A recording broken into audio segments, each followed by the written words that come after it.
Cosa cucini per pranzo domani? Ti do un'idea velocissima e molto sfiziosa. Le zucchine ripiene con riso, super filante. Scegliamo delle zucchine, potete sceglierle o comunemente lunghe oppure per un'idea più simpatica, queste qui tonde. Andiamo a togliere il cappello e poi la polpa. Devono restare così, soltanto il guscio esterno. Tritiamo la cipolla al coltello e andiamo a dorarla con un filo d'olio extravergine.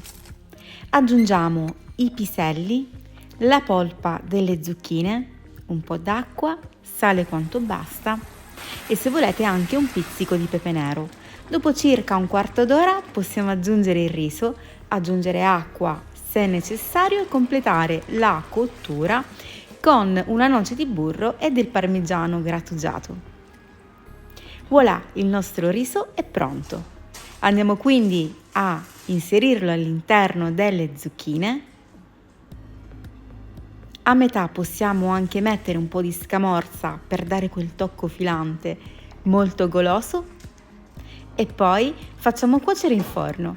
Nella pirofila aggiungiamo un po' di acqua, così non diventeranno secche. Un filo d'olio in superficie, una spolverizzata di parmigiano grattugiato e possiamo infornare a 200 gradi per circa 40-45 minuti finché risulteranno belle dorate.